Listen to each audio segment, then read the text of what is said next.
उत्तर प्रदेश में उपचुनाव अभी हाल ही में विधानसभा के संपन्न हुए हैं। कोरोना काल के अंतर्गत ऐसे चुनाव चल रहे हैं जहां पर केवल भाजपा सरकार को अपनी सरकार बनाने की पड़ी है, उसे कोई मतलब नहीं है कोरोना कितना बढ़ रहा है या कितना कम हो रहा है। यह इसका ताज़ा उदाहरण आप बिहार के चुनाव में देख सकते हैं, जहां बिहार में वर्तमान में चुनाव चल रहा है। चाहे प्रधानमंत्री पीएम मोदी की रैली हो, चाहे वहां के मुख्यमंत्री सीएम की रैली हो, चाहे वहां पे भावी मुख्यमंत्री तेजस्वी यादव की रैली हो या अन्य प्रत्याशियों की रैलियां हों, सभी रैलियों में कोरोना काल की गाइडलाइन को तोड़ कर रख दिया है। कहीं कोई कोरोना गाइडलाइन नहीं दिख रहा है, किसी भी प्रकार का पब्लिक के मुंह पर किसी प्रकार का कोई मास्क नहीं दिखाई पड़ा है, किसी भी प्रकार की वहां दूरी का कोई औचित्य दिखाई नहीं पड़ा है। हालांकि भीड़ को ना देखकर हमारे देश के प्रधानमंत्री जी काफ़ी चिंतित हैं। कई बार वो नीतीश सरकार पर ही उंगली उठा चुके हैं। ऐसे में उन्होंने कल एक और चिट्ठी लिखी है देश के लिए कि मैं चाहता हूं कि बिहार का मुख्यमंत्री नीतीश कुमार बने। अरे प्रधानमंत्री जी, सब आप ही चाहेंगे तो जनता क्या करेगी? जनता को मौका देने दीजिए। जनता ने आपको चुना था, उसी प्रकार से जनता को लगेगा तो बिहार में वहाँ तय करेगा। इसी प्रकार से उत्तर प्रदेश में फिर एक चुनाव की घोषणा की गई है।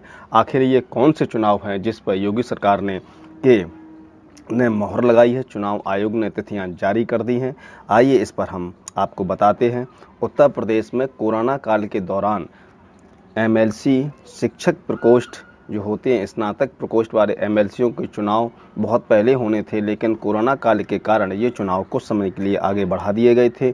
लेकिन अब चुनाव आयोग ने इसकी सूचना जारी कर दी है और साथ में ही बताया है कि 11 सीटों का चुनाव कहां कहां होना है, 11 सीटों के चुनाव की नामांकन प्रक्रिया कब है और उसका पर्चा दाखिल करने की प्रक्रिया कब है, पर्चा जांच करने की प्रक्रिया कब है, किस दिन मतदान होगा और किस दिन यह मतगणना होगी।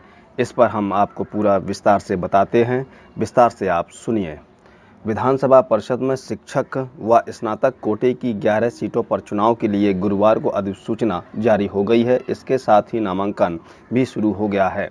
मैं सबसे पहले आपको बताना चाहता हूं कि स्नातक एमएलसी होते क्या हैं, इसका चुनाव किस प्रकार से होता है, इसमें वोट कौन लोग डालते हैं, इसमें वोट डालने का कौन अधिकारी होता है। तो मैं हमारे देश में और हमारे प्रदेश में जो यूनिवर्सिटियां हैं, यूनिवर्सिटियों के माध्यम से जो महाविद्यालय जुड़े होते हैं, उस महाविद्यालय में जो छात्र पढ़ते हैं उन छात्रों का वोट बनाया जाता है स्नातक एमएलसी में वोट देने के लिए। और ये वोट सभी पार्टियां गोपनीय स्तर से बनाती हैं, इसको ओपनली खोल के कम बनाती हैं और इसमें ज़्यादातर पार्टियां अपने ही व्यक्तियों के पढ़े लिखे व्यक्तियों के वोट बनाते हैं और चुनाव के समय इस पर अधिकांश पूरे देश कोई ध्यान नहीं देता है। किसान, मजदूर, बेरोजगार और बच्चे और महिलाएं ऐसे चुनावों से दूर रहते हैं कि उन्हें इसकी प्रक्रिया पता नहीं है। हालांकि आज के समय में पूरा उत्तर प्रदेश और देश शिक्षित होता जा रहा है, लेकिन फिर भी इसमें वोट देखने को कम मिलते हैं। तो यहाँ पर जो डिग्री कॉलेजों और महाविद्यालयों से जो छात्र और छात्राएं पढ़ के जो डिग्री लेके निकलते हैं, ऐसे डिग्री होल्डर, ऐसे डिग्री प्राप्त छात्राओं और वयस्कों के वोट बनाए जाते हैं। वही व्यक्ति केवल एमएलसी शिक्षक में ही वोट डाल सकते हैं। पहले दिन केवल एक नामांकन हुआ है और नामांकन पत्र 12 नवंबर तक भरे जाएंगे। 1 दिसंबर को इन सीटों के लिए मतदान होगा। 3 दिसंबर को वोटों की गिनती होगी।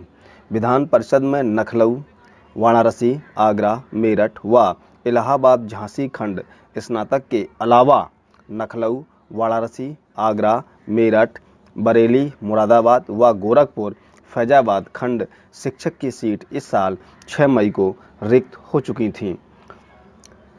कोरोना वायरस के संक्रमण के कारण इन सीटों का चुनाव नहीं हो पा रहा था। गुरुवार को विधान परिषद की इन 11 सीटों के चुनाव के लिए अधिसूचना जारी हो गई है। पहले दिन बरेली मुरादाबाद खंड विकास शिक्षक सीट से समाजवादी पार्टी के उम्मीदवार संजय कुमार मिश्र ने पर्चा भरा।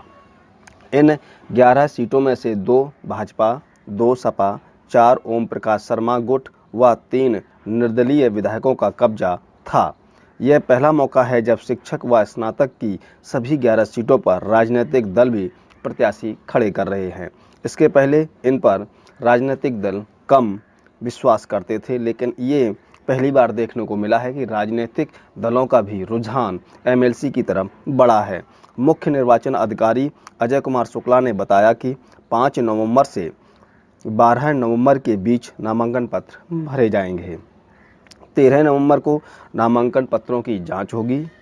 जांच का मतलब है कि उन पत्रों में कोई कमी अगर पाई जाएगी तो पर्चा खारिज होगा या उस पर्चे में संशोधन त्रुटि को सही कराकर दोबारा जमा किया जाएगा, या जो प्रत्याशी अपना नामांकन पत्र वापस लेना चाहता है तो वो 13 नवंबर को ऐसा कर सकता है और 17 नवंबर को नाम वापस लिए जाएंगे। 13 नवंबर को पर्चा की जांच होगी और 17 नवंबर को कोई प्रत्याशी अगर चाहता है तो वो अपना पर्चा वापस ले सकता है।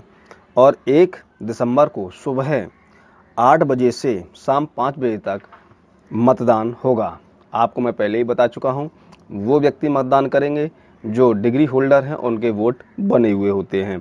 और 3 दिसंबर को इस चुनाव की मतगणना होगी और ये शिक्षक, पढ़े लिखे शिक्षित युवक तय करेंगे कि किसको कहाँ से कौन जीतेगा। ये जीत की सूचना मतगणना 3 तारीख को होगी। उस दिन तय होगा कि किस पार्टी और किस निर्दलीय उम्मीदवार ने किस सीट से अपनी जीत तय की है।